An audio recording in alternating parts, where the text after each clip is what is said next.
Hello everybody and welcome to the channel. Thank you so much for watching. So this is the last video in a series of 3 where I'm reviewing Canon mirrorless lenses. The first review, and I hope the link will pop up here somewhere, is a 24 RF 2470 F2.8. The second review was what I'm calling the Rolls-Royce of prime lenses, which is this Canon RF 85mm 1.2. And today we are going to be reviewing this bad boy, which is the Canon 70-200 2.8. And the reason I have these lenses, and this is a great tip, hack, whatever for you guys, that's why I'm sharing it, is that Canon allows you to actually have their products for 48 hours for free to try. So I'm not sponsored by Canon, but I just find this amazing. So you ordered on a page, which I'll put in the links on the description of the video below. And they have somebody ship it to your home in a Pelican case. So the delivery guy arrives, you open it, your lenses are inside, you can use them for 48 hours, and then after 48 hours, a guy comes, picks it up, and takes it back to Canon. However, I have these for 14 days simply because they actually did a Christmas promotion. So there we go. I had these for 14 days and I just wanted to share with you guys what I thought about each lens. So that's where the other 2 videos come in and what I think about the 70-200. So let's start with the physical aspect. So first thing when you pick it up is the weight. So it is 1 kilo. However, like if you compare it to the other EF lenses, which I've trialed, like a EF 70-200 2.8 as well, or even the F4, they are much bigger and much heavier than this one. And to the point that this actually comes with this tripod holder here. And for the 14 days that I've had this lens, I haven't used that at all. So I've just mounted this on my camera and use it like that. So the 1 kilo is actually pretty light for such a robust zoom. What else about it? So it has 3 rings. So you have your zoom ring at the end, and versus the AF versions of this lens, this one has a little kit feel to it because it actually extends, while the other ones, it's inside the barrel. What does this allow it to be? Pretty compact. So if I put this next to the other lenses that I have on the table, so this is the old EF 24-105 F4. So you'll see it extends a little bit more than that one, especially when the zoom is down. But if I put the adapter on it for mirrorless cameras, it's more or less just 1 finger and a half-ish larger than that. Versus the 85mm, it's around 2 fingers from a length point of view. And versus the 2470, it's 1 finger more. May not seem like a lot, but compared to the other zoom lenses, this is extremely compact. Basically, I just mounted this on my R6 and went around with it all day long, slinged with a strap.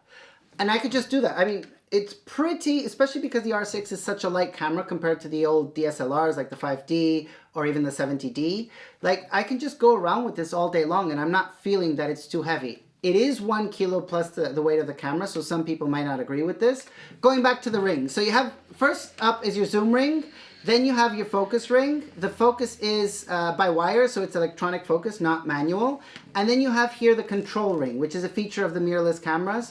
So you can configure this within your R6 or R5 or Canon R camera to control, by default it's exposure, but you can configure it to control aperture, shutter speed, or ISO, so up to you. In the case of this lens, I haven't used it as much simply because I'm normally around the zoom ring, and going all the way back here to use the control ring, it's muscle memory, I guess. I don't have that habit of going here. So I kind of use the back of the camera to configure everything like I used to do in my DSLRs, but nonetheless it is there and maybe I'll get used to it. Then you have on one side of the lens this lock, which eliminates the zoom extending, especially when you have it behind your back. And on the other side, you have here autofocus limiter switch. So you can have full autofocus, so it will go to all lengths of what it's capable of, or limit it from 2.5 meters to infinity. This eliminates kind of that zooming back and forth, so it starts it at a certain point. Then you have autofocus versus manual focus switch, and then you have a stabilization on or off. So this lens has inside of it 5 steps of stabilization. When it matches the R6 IBIS, so in-body stabilization, it allows 8 stops for the whole system to work together. The lens stabilization plus the in-body one. And then you have this last one, which is stabilization mode. So the first one is full stabilization all the time. The second one is pan only, so it only stabilizes in one axis. And then the last one is stabilization only when you have the shutter pressed. So it's the same as one, but only when the shutter is half pressed. So it allows you to save battery. I haven't found like a big use for it. Maybe somebody in the comments can tell me what they're using it for. It would help me as well. So that's kind of the physical. Then it also comes with a lens hood in the box.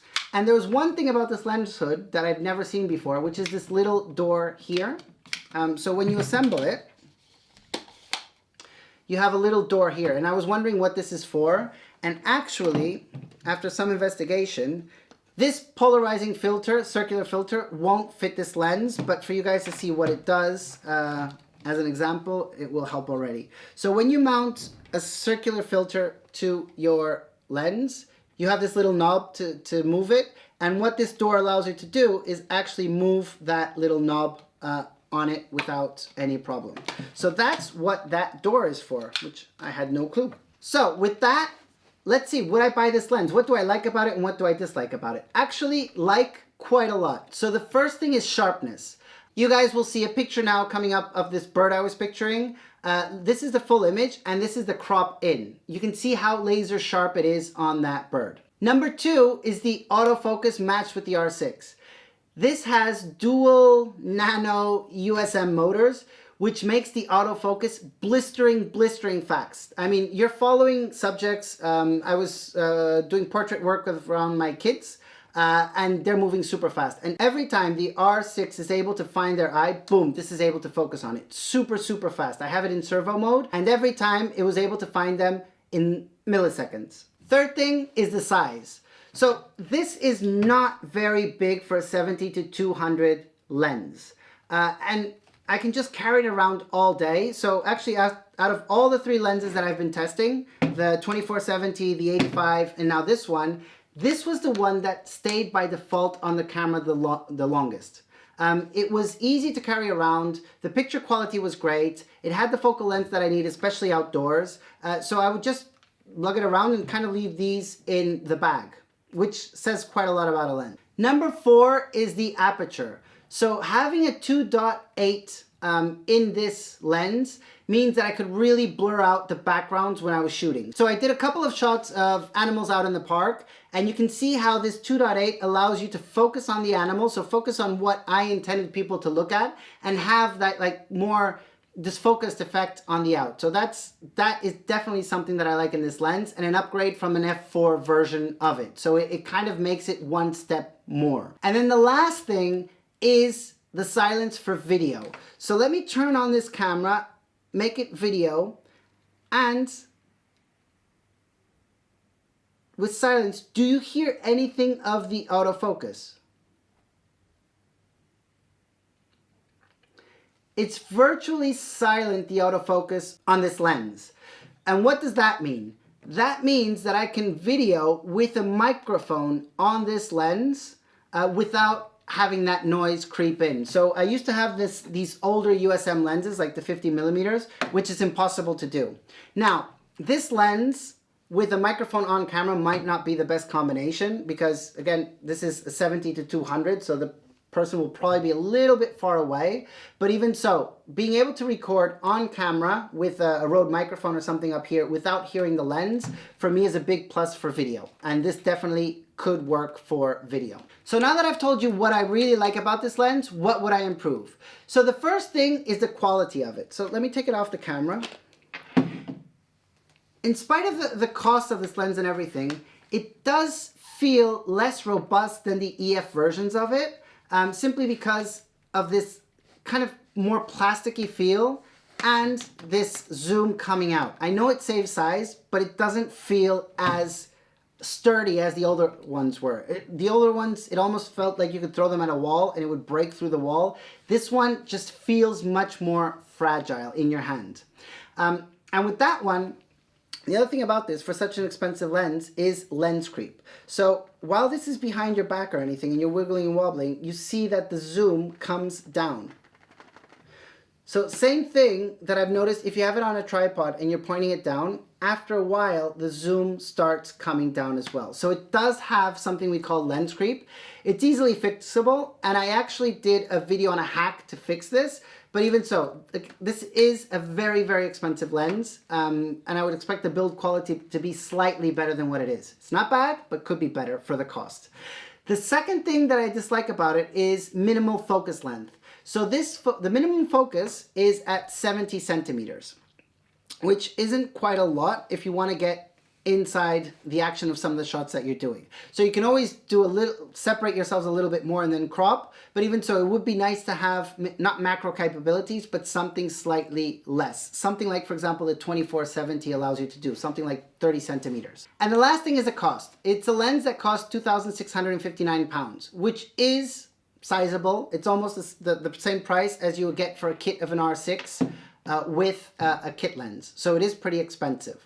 And that's it. That's all that I would improve or change on this lens. This lens is amazing. So now that this is the last video in the series, out of all these three lenses, which one would I keep? This one. I absolutely love this lens. This lens has been the one that over the last 14 days I defaulted to. The only reason I would go for one of the other two is because of focal length and being indoors. But as soon as I was outside, I just put this on my lens and completely forget about changing to any of the other ones. I absolutely love the lens sharpness. I love that aperture, the bokeh effect that I'm able to get out of it. I love the speed of it. I just love everything about it. Like, I want to keep this one. I don't want to give it back to Canon. This would be my recommendation for me, also because I'm able to have lower focal lengths with the 24-104 that I already have. So I kind of don't see the need of having a 24-70 because I have that one. And this Rolls Royce, it's amazing, but I think it's very, very expensive for just one type of use. Very specific focal length, very specific aperture. This one allows me flexibility. So I can go shooting nature, I can get that bird shot that I want, I can be shooting my kids, I can do portraits, and I can capture several focal lengths with a very good 2.8. I love this one. So guys, I hope you like this trio of reviews. If you do, hit that like button. If you really like the channel, hit the subscribe button. Give me some comments on what you liked, what you didn't like. I look forward to hearing you guys. Until the next R6 tip. See you later.